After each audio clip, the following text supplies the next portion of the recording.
Hello everyone, this is Prasenjit Ghosh and welcome to the Masterful Master. Today we'll be discussing about the Canterbury Tales. The Canterbury Tales is the most famous work by Geoffrey Chaucer. It was written around between 1385 and 1400. The Canterbury Tales is a collection of 24 stories.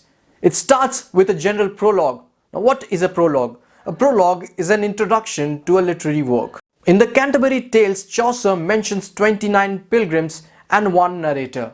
In total, there are 30 pilgrims. According to the prologue, Chaucer's intention was to write 4 stories from the perspective of each pilgrim. 2 on the way to Canterbury and 2 while returning. 29 pilgrims plus 1 narrator becomes 30 pilgrims. Now 30 pilgrims into 4 stories, that becomes 120 stories. Now Chaucer couldn't complete 120 stories, he could only write 24 stories. Why? Because he died before that. A group of pilgrims assemble at the Tabard Inn just outside of London. Now these pilgrims have assembled there to start their journey to Canterbury to visit the shrine of Saint Thomas Becket. The host of the Tabard Inn, named Harry Bailey, joins the company on the pilgrimage, and so does the narrator. Harry Bailey suggests a storytelling competition and the pilgrims agree. Chaucer is a pilgrim in the company and the narrator. Harry Bailey, also called the host, is the owner of the Tabard Inn. The knight is a noble pilgrim recently back from the Crusades. The miller is a rude fellow who tells an insulting story about a carpenter. The Reeve shows his temper when he feels insulted. The wife of Bath is the most vibrant of all the Canterbury Tales characters. She is from the city of Bath and is wealthy and is also well versed in the ways of love. She has been married 5 times and is perhaps going on the pilgrimage in search of husband number 6. Wife of Bath is excellent seamstress and wears stylish clothes. She has a very strong opinion about marriage. The pardoner is the most complex of all the pilgrims. He is selfish and dishonest. His position with the church is to sell the pardons to the sinners. The money received from the pardons is supposed to go to the church to do good, like helping the poor. Chaucer's pardoner, however, keeps the money for himself. This character is an excellent cook, famous for his blancmange. The cook has an ulcer on his knee that is oozing a white liquid. Cook's Tale is an incomplete story. Now this character is a lawyer who was appointed by the king. He often serves as a judge and he specializes in land deeds. He wants everyone to believe that he stays very busy in his profession. But in reality, he is not busy. He is brown-skinned from years of sailing. The shipman has seen every bay and river in England and exotic ports in Spain. He is known for stealing wine while the ship's captain sleeps. The prioress is a high-ranking nun in the Catholic Church. She tries to impress others by speaking French, but her French is very bad. The prioress is accompanied by a nun and 3 priests. The monk is rebellious, ignores rules, and lives and controls his own life. His favorite pastime is hunting. The second nun is not described in the general prologue, but she tells a saint's life for her tale. Like the second nun, the Nonce Priest is not described in the general prologue. His story is a tale in which the main characters are farm animals. The physician makes good money as a doctor and keeps to a strict diet, but he neglects the Bible. The friar is one of many religious figures in the Canterbury Tales. He is corrupt and pays special attention to young ladies. The summoner brings persons accused of violating church law before the church. He has a disgusting skin disease that makes his face pimpled and scaly. The summoner is a dishonest man and takes bribes. The clerk is a university student who prefers books to fine clothes and food. The merchant has become wealthy and enjoys showing off his fine clothes and talking about his money. The squire is the knight's son, a youthful and accomplished noble. Franklin is a landowner but not a member of the nobility. Lives for pleasure, especially the pleasures of food and drink. Manciple's job is to purchase food for a group of lawyers, much like a caterer. Although he is illiterate, he is able to bargain shop and spend less on the food than what the lawyers have paid him. He keeps the leftover money for himself. The parson lives in poverty but is rich in holy thoughts and deeds. He is everything that the monk, the friar, and the pardoner are not.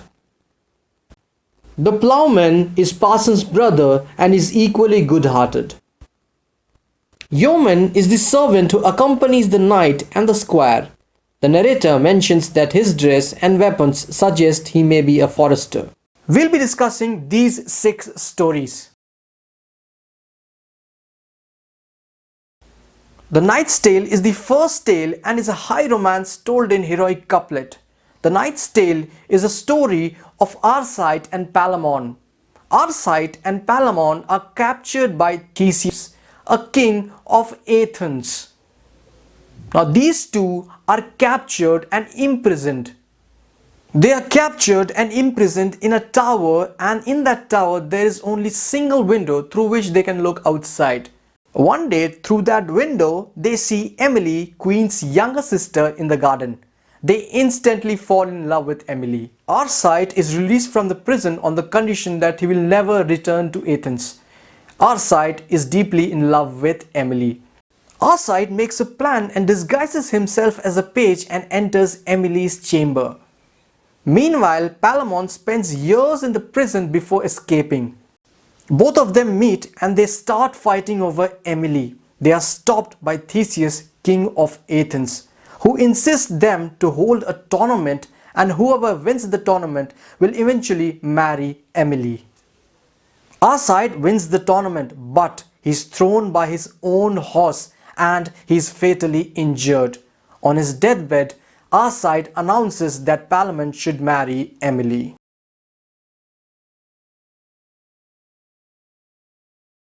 Well, Miller's Tale is the second tale in the Canterbury Tales. Well, this tale comes from the genre called fablio. Fablio is a short, humorous poem, often bawdy or vulgar. There was an old carpenter named John. This old man had a beautiful wife named Alison. Now John takes a student as a lodger. The student Nicholas is clever and charming. Nicholas sleeps with a lot of women. One day when the old carpenter is away, Nicholas makes advances to Alison. They both fall in love with each other, but Alison is still married to the carpenter. Nicholas and Alison make a plan to have sex with each other. Another student named Absalom also loves Alison, but Alison had no likings for this student. Nicholas tells the old carpenter that there is a great flood coming and they could save themselves by hanging 3 tubs from the ceiling. Once the water rises, they would cut the ropes and float away. John believes him and climbs into the tub. When John falls asleep in his tub, Nicholas and Alison spend night together in John's bed. Meanwhile, Absalom goes to the carpenter's home to see if he can get a kiss from Alison, who rejects him. He says he will go away if she will give him a kiss through the window. Alison makes fun of Absalom. Absalom is angered. He goes to a blacksmith and gets a hot iron. And this time it's Nicholas who is on the window. And Nicholas farts on Absalom's face. Absalom, in anger, takes revenge and places the hot iron on Nicholas's back. Nicholas jumps and cries out, "Help! Water! Water!" John wakes up and assumes that flood has come. He grabs the axe and cuts the rope where he tied the tub and comes crashing to the ground. Alison and Nicholas tells everyone that carpenter is crazy because he thinks the flood is coming. Everyone in the town laughs at the carpenter.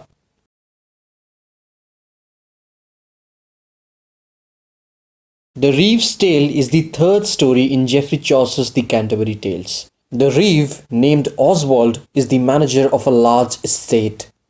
The Reeve had once been a carpenter, a profession mocked in the previous Miller's Tale. Oswald responds with a tale that mocks the miller's profession.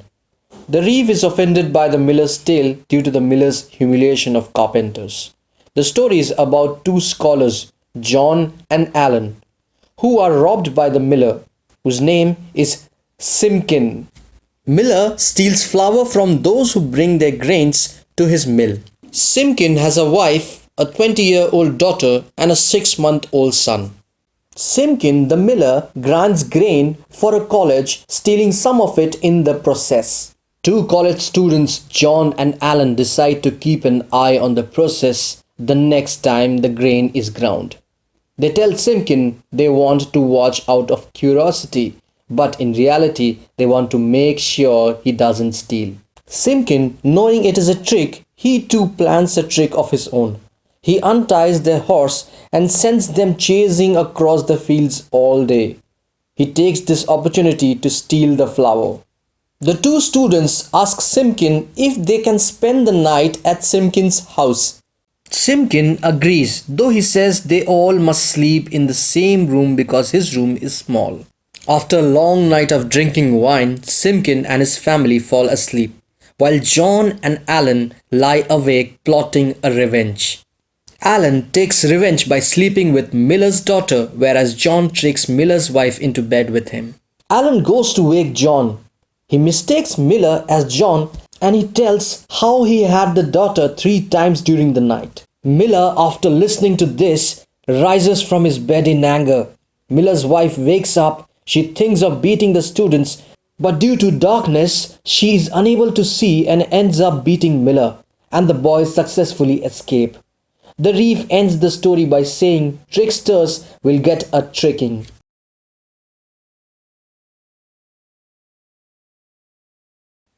The wife of Bath is one of the most popular characters in Geoffrey Chaucer's The Canterbury Tales. The reason for her popularity is her expression of her feelings regarding love. In the prologue, she explains her life and her belief. The wife of Bath has been married 5 times and feels her experience with men makes her an expert on marriage and relation. She is an extremely sensual woman who enjoys sexual relations and pleasing her husbands. She is not ashamed of her life or her marriage and does not feel she should be condemned for her behaviors. She makes several references to the Bible to justify her beliefs. She does not feel God should condemn those who marry multiple times. She does not even believe virginity is a virtue for everyone as described in the Bible. The wife of Bath describes several of her marriages and how she gained control in her relationships. These experiences with her husband taught the wife of Bath that marriage is happiest when a wife has control over her husband. A young knight in King Arthur's court rapes a beautiful young maiden. The people are repulsed by knight's behavior and demand justice. Although the law demands that the knight should be beheaded, the queen is in charge of his sentencing. She pities the knight and decides to spare his life only if he answers a difficult question. What do women really want? He has 1 year and a day to find the answer. The year passes quickly. As the knight rides dejectedly back to the court, knowing that he will lose his life, he suddenly sees 24 young maidens dancing and singing. As he approaches them, the maidens disappear and the only living creature is an ugly old woman who asks the knight what he wants. The knight explains his quest and the old woman promises him the right answer only if the knight promises to marry her. The knight agrees and the ugly old lady replies that all women want to control the life of their husbands. He returns to the queen with the answer and she rewards him with his life. He then marries the old woman. However, on their wedding night, he confesses that he is unhappy because she is old and ugly. The old woman gives him a choice. She could be ugly and faithful, or she can be beautiful and unfaithful. The knight gets confused and tells her to make her own choice. Realizing that she has now gained power over the knight, she transforms into a beautiful maiden and lives happily with him.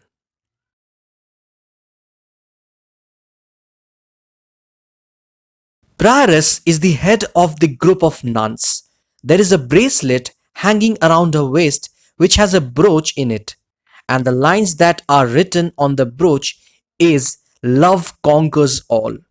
Prioress' tale begins with a prayer to Virgin Mary. A widow's son, a boy of 7, was a student at small Christian school.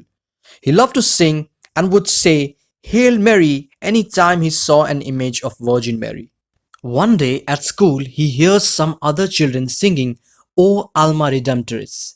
He asks another student to explain the meaning of the song and is told that it is about praying to Mary. The boy learns and sings it often in a dear voice. During those times, Jewish and Christians were into conflicts. Jewish people often saw this boy singing "O Alma Redemptoris." This angered the Jewish people. Finally, they decide to cut the boy's throat and murder him. They throw the boy in a sewage. Boy's mother searches for the boy, and finally she hears his voice singing "O Alma Redemptoris" from underground and discovers his dead body. The dead body continues to sing throughout his funeral. Virgin Mary placed seed on boy's tongue which allowed him to talk. When the seed is removed, the boy dies peacefully. The soul of the boy raised to heaven, and then the body is buried.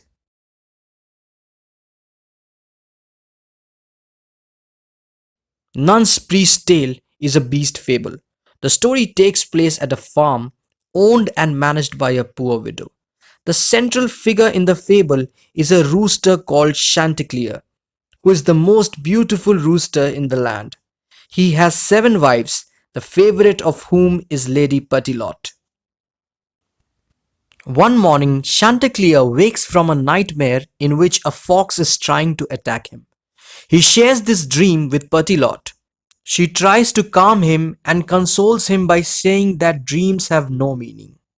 The next day, Chanticleer goes to the farm and there he finds a fox. The fox reassures him that he doesn't wish to attack but only wants to hear his beautiful song. The fox praises Chanticleer's singing and Chanticleer is flattered. Chanticleer cannot sing without puffing his chest and closing his eyes. He closes his eyes and starts to sing. Fox takes this opportunity to snatch the rooster and grabbing him, the fox starts running. All the animals on the farm chase the fox to rescue Chanticleer. Chanticleer encourages the fox to taunt his chasers. The fox does this and Chanticleer takes this opportunity to run away. The narrator ends the tale here explaining that the moral is to not fall prey to flattery. That's all for today. If you genuinely like my video, please hit the like button and subscribe to my channel. Thank you so much and stay safe.